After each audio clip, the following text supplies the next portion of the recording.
Hi, Namaste. Welcome back to our channel Supriya Vlogs. Vocabulary with meanings and sentences in Telugu. Okay, the first one, abominable. Abominable in Telugu, అసహ్యకరమైన.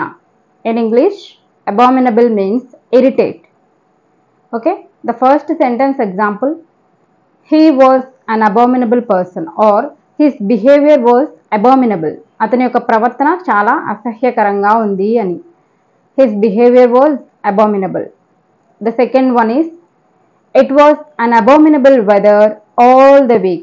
It was an abominable weather all the week. వాతావరణము ఈ వారమంతా కూడా చాలా అసహ్యకరంగా ఉంది అని. It was an abominable weather all the week. That is the first vocabulary. And the second one is enigmatic. Enigmatic means నిగూఢమైన. Enigmatic means నిగూఢమైన. In English, mysterious. Mysterious.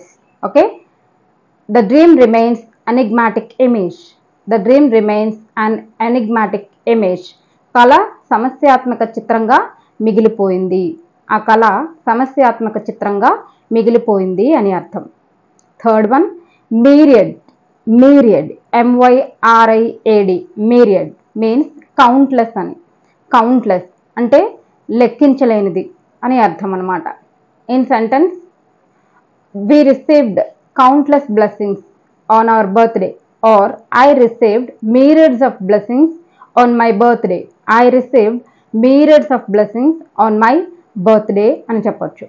నెగిటివ్గా చెప్పాలి అంటే, they faced myriads of problems bringing up children.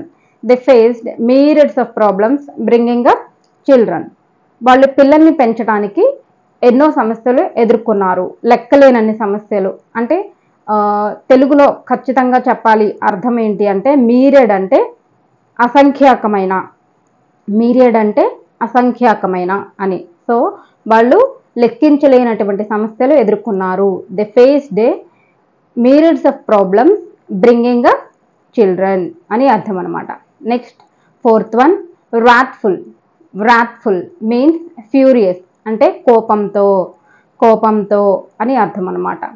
సెంటెన్స్లో వచ్చినప్పుడు ఎలా చెప్తాము అంటే, wrathful volcano had destroyed the whole town.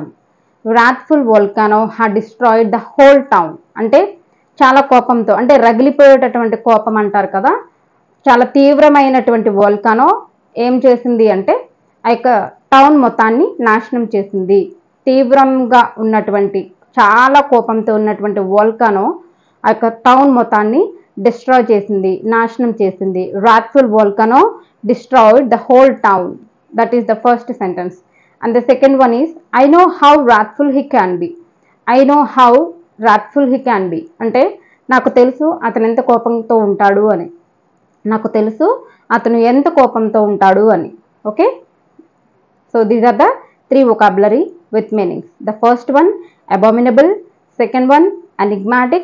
Third one, myriads. And fourth one, last one is wrathful. So last but not least, fifth one, ubiquitous. Ubiquitous. Ubiquitous means everywhere. Sarvavyapti. Ubiquitous. Sarvavyapti.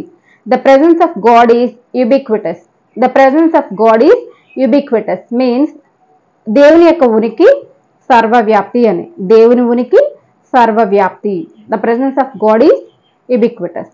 So thank you so much for watching my video. Please do follow for more videos Supriya Vlogs channel. Bye bye. Take care.